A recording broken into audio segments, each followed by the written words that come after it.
दोस्तों और साथियों, आज की कहानी एक हिंदुस्तानी लड़के की है। एक हिंदुस्तानी लड़का सऊदी अरब में काम के लिए जाता है।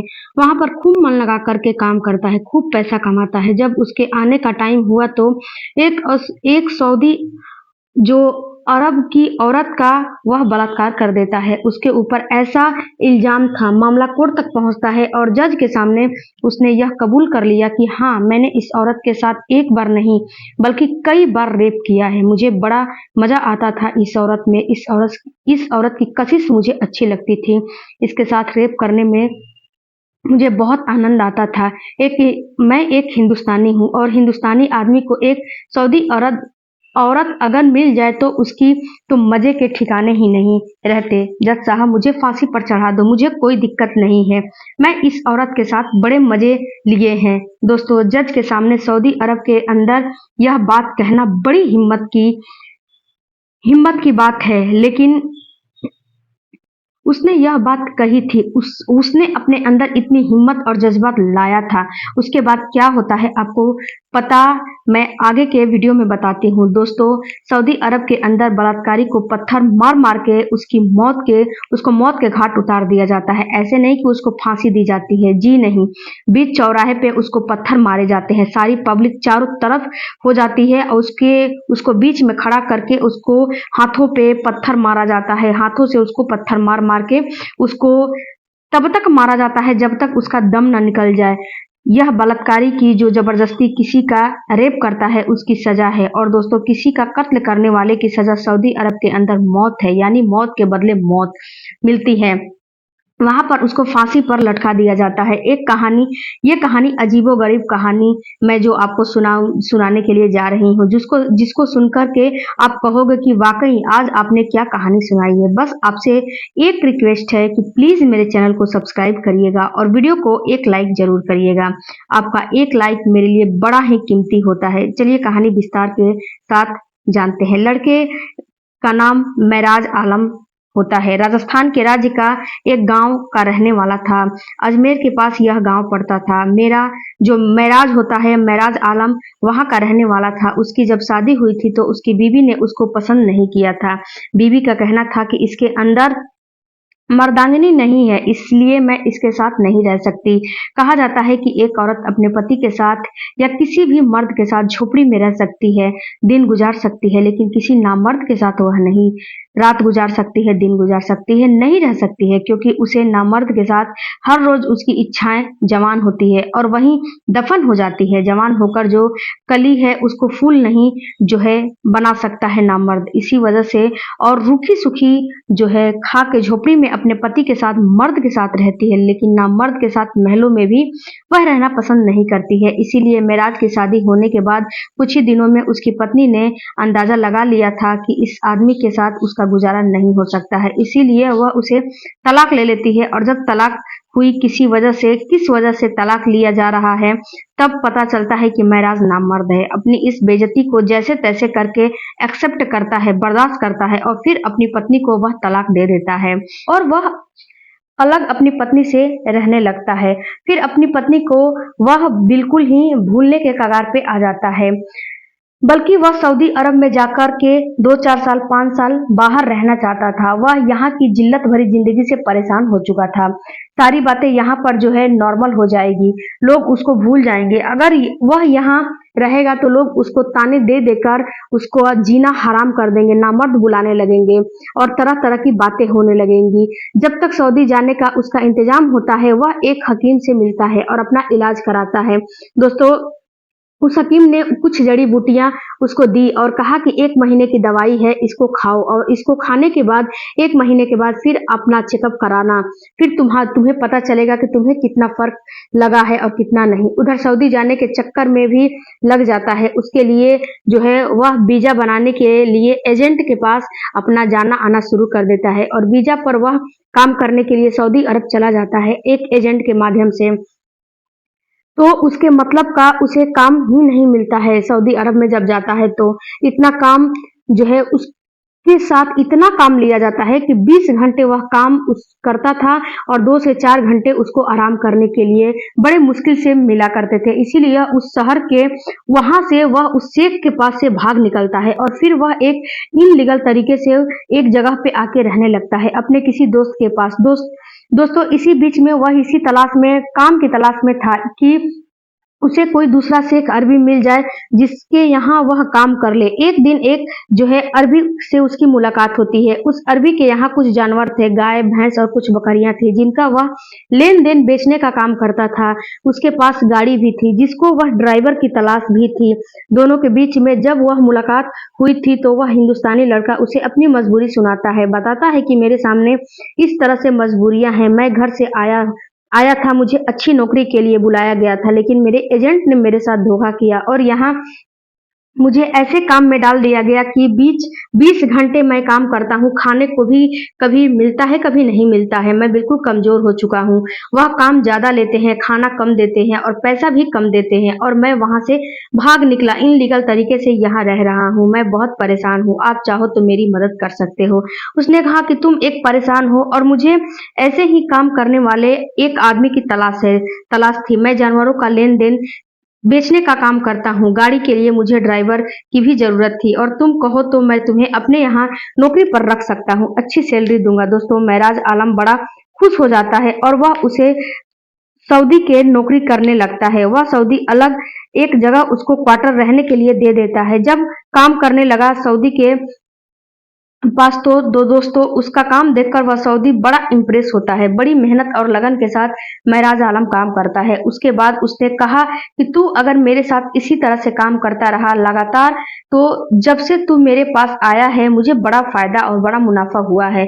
तो मैं तुझे कुछ तेरी सैलरी के अलावा परसेंटेज भी तुझे दूंगा। उसमें से तेरे परसेंटेज मैं जो तेरे साथ में जो काम कर रहा हूँ उसमें से कुछ परसेंटेज जो प्रॉफिट होगी उसमें से मैं तुझे दूंगा, लेकिन ईमानदारी के साथ काम करना है। उसने कहा ठीक है। घर से नाराजगी के अलावा जो है नाराजगी से आलम वहां पे गया था, बीवी को तलाक देकर के गया था, इसीलिए यहाँ पर उसका कोई अकाउंट भी नहीं था और वह अपने पैसों को सऊदी के पास जमा कर देता था। यहीं पे उसकी गलती हो गई थी। ऐसा कहा जाता है कि हर सऊदी ईमानदार भी नहीं होता है, लेकिन हर कंट्री में, हर देश में, हर कम्युनिटी में ईमानदार लोग होते हैं और कुछ बेईमान लोग भी होते हैं। हर तरह के लोग होते हैं। यह जो लड़का था उस सऊदी के यहाँ अपना सारा पैसा जमा कर रहा था कि जब मैं घर जाऊंगा यह पैसा आपसे लेकर के वापस चला जाऊंगा, मेरे पास मुझे वापस दे दो, मेरे पैसे उस समय आप वापस दे देना। इसके बाद वह जब 5 से 6 साल काम कर लेता है तो वह अपना पैसा जो है मांगने लगता है उस सऊदी से। सऊदी के नियत में खलबली मच जाती है और वह टाल मटोल करने लगता है कि अगले महीना दूंगा, अगले महीना दूंगे, उससे अगले दूंगा, क्योंकि जब उसने हिसाब किताब कमीशन का भी उसकी तनख्वाह का भी जोड़ा तो बहुत मोटी रकम उसके पास उसकी निकल रही थी।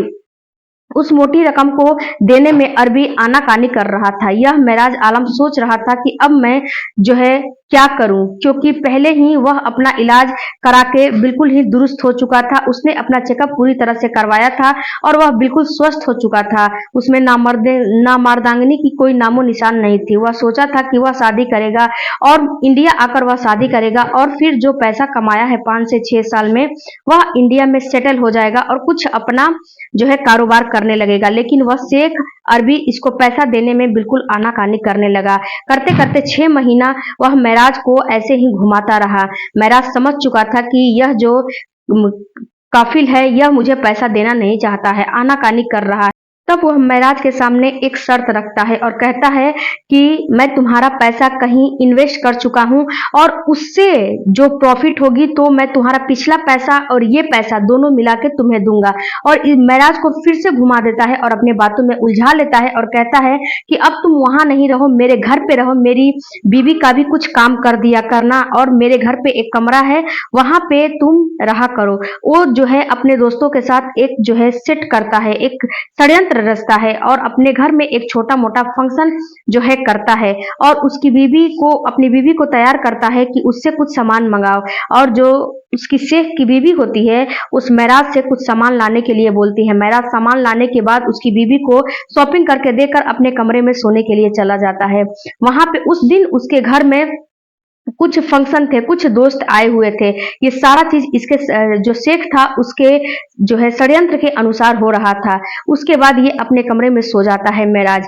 उसके बाद उन लोगों का फंक्शन होता है। फंक्शन होने के कुछ देर के बाद 4-5 लोग आते हैं और इसके दरवाजे को लात मार के तोड़ देते हैं और तोड़ने के बाद इसको लात घूसे से मारने लगते हैं। तब महराज कहता है कि मेरे साथ ऐसा क्यों कर रहे हो, मैंने किया क्या है। तब वो लोग कहते हैं कि तुमने मेरी बीवी के साथ जबरदस्ती किया है, उसके हाथ पकड़ा है, मेरे साथ बलात्कार करना चाहता था, सामान देने के बहाने मेरा हाथ पकड़ा है, मेरे साथ बलात्कार करना चाहता था। यह बात सुनते ही महराज आलम समझ गया था कि उसके साथ क्या जो है षड्यंत्र रचा गया है। दोस्तों, पुलिस में उसकी रिपोर्ट अरबी करवा देता है, दर्ज कराई जाती है, वह गिरफ्तार हो जाता है। उसके बाद उसको जेल में डाल दिया जाता है, वह जेल चला जाता है। अपनी सफाई में उसने कुछ नहीं कहा। सऊदी अरब के अंदर कानून ऐसे हैं कि वहां पर बहुत जल्द कोर्ट की कार्रवाई शुरू हो जाती है और बहुत जल्द हिंदुस्तान की तरह नहीं रखे जाते हैं बहुत पेंडिंग में, बल्कि बहुत जल्द उनका फैसला कर दिया जाता है। केस चलता है कोर्ट में, उससे कहा जाता है कि तुम्हारे ऊपर इल्जाम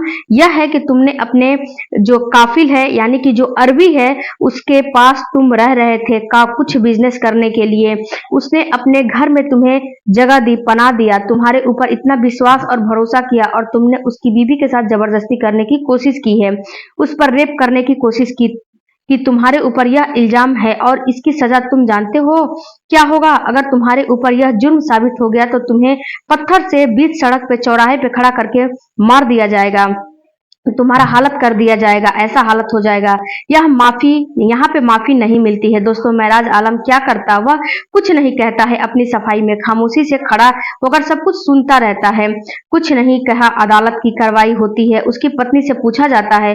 अब उस जो काफिल की पत्नी होती है, जो अरबी की पत्नी होती है, उसे पूछा जाता है कि बताओ इस लड़के ने तुम्हारे साथ क्या किया है। दोस्तों, क्योंकि वह उसकी पत्नी जो थी वह एक शरीफ औरत थी, लेकिन वह दबाव में, अपने पति के दबाव में आकर बयान जो है उसे दिलाया जा रहा था वह दे रही थी। उसका चेहरा पीला पड़ चुका था, उसकी जबान साथ नहीं दे रही थी, लड़खड़ा रही थी, लेकिन फिर भी उसने कहा कि मैं इस लड़के से सामान मंगवाया था, जब उसने मुझे सामान लाकर दिया घर में कोई नहीं था, मैं अकेली थी तो मुझे इसने पकड़ लिया था और जब उसने मुझे पकड़ा मैं चिल्लाना शुरू की और तब उसने कहीं जाकर के मुझे छोड़ा कि शायद कोई आ ना जाए, तभी बड़ी मुश्किल से मुझे छोड़ करके वहां से भाग गया था। उसी बीच इसीलिए इसने मुझे गालों को मेरे चूमने की कोशिश की और इसने मुझे बड़े जो है बदतमीजी से मेरे साथ पेश आया था और मेरे साथ रेप करना चाहता था। अपनी बात इस लड़के को इतना जो है कहती है, मैंने इतना इस लड़के को शरीफ समझता था, लेकिन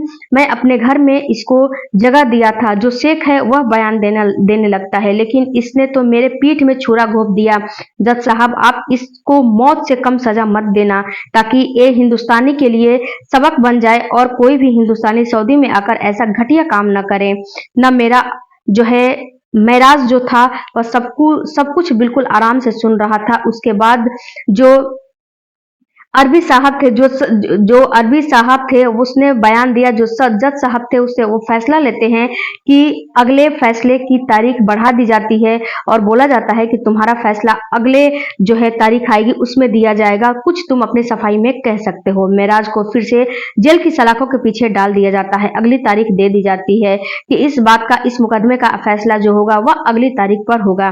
तो जब महराज अपने जो है बैरक में आता है, वहां पर उसको एक कैदी और था। जो उस कैदी ने महराज से पूछा कि आप ये बताओ दोस्त कि तुम्हारी गुनाह क्या है, तुम्हारे ऊपर कौन सी धाराएं लगाई गई हैं, तो महराज अपनी आप बीती सुनाता है और बताता है कि दोस्त मैं एक जो है अरबी के चंगुल में फंस गया हूँ। उसके पास मेरे 5 साल की कमाई पड़ी है और जब मैं उससे अपनी कमाई मांग रहा था तो उसने अपनी बीवी से मेरे ऊपर इल्जाम लगवा देता है और इस इल्जाम में मैं फंसा हुआ हूँ रेप की कोशिश करने के। और तुम्हें पता है सऊदी के अंदर रेप की कोशिश करना और रेप करना बड़ा संगीन जुर्म है। उसे डायरेक्ट उसको फांसी दी जाती है पत्थर से मारकर। मेरे से कहता है कि मैं जो कैदी होता है वो कहता है कि मैं जो तुमसे कहूंगा वही तुम कल कोर्ट में कहना, ऐसा कहना। तुम्हें सजा तो मिलनी ही है, ये तो तय है। और सजा हो सकता है कि ये जो तुम तुक्का लगाओगे इससे या तो तुम्हारा सजा माफ हो जाएगा, उस शेख को सजा मिलेगी, और या फिर तुम्हारी सजा हो जाएगी। जो मेराज आलम था उसने उसकी बात सुन लेता है और बात सुनने के बाद अगली तारीख आप जो है इंतजार करने लगता है। अगली तारीख आती है, मेराज से पूछा जाता है कि तुम अपने सफाई में क्या कहते हो, क्या कहना चाहते हो।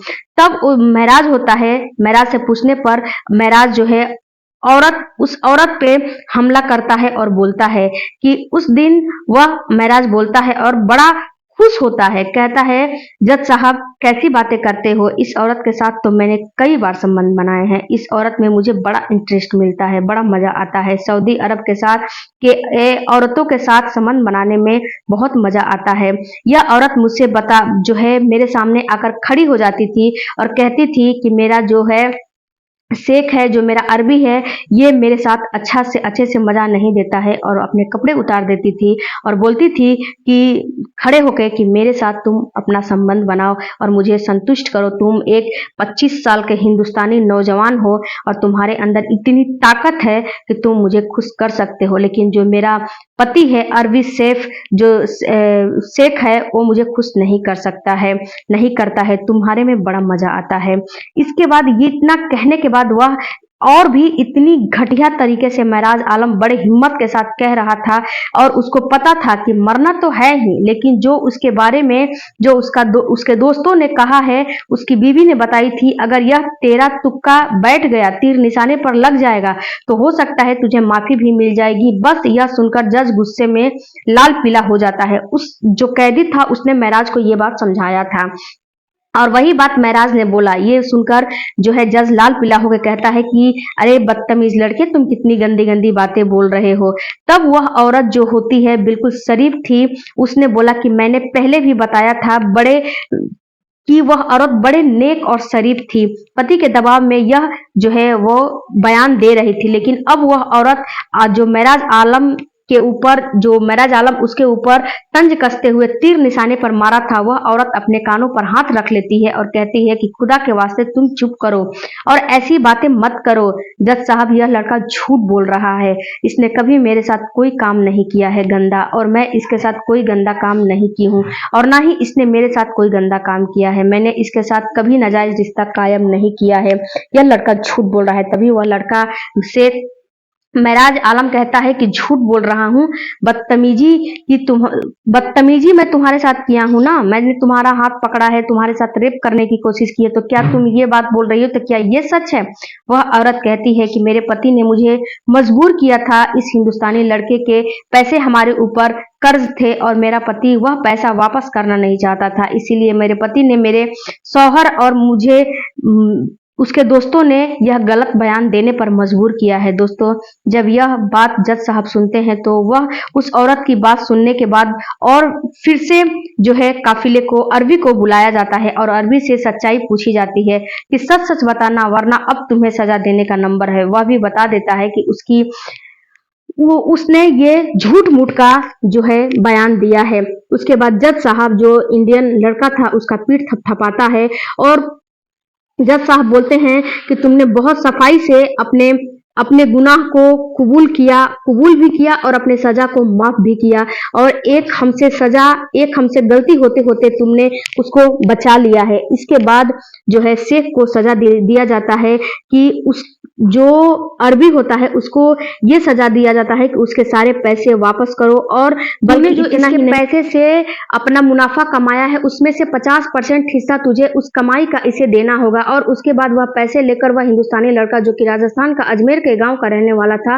अपने घर आता है, अपनी जिंदगी गुजारता है, तो कभी कभी इस तरह के एक्सीडेंट, इस तरह के वाकयात हो जाते हैं। चलिए मिलती हूँ अगले वीडियो में। आप लोगों का इस कहानी से क्या सीखने को मिलता है मुझे जरूर कमेंट करके बताइएगा। अपने देश में ही काम करिए, बाहर जाने की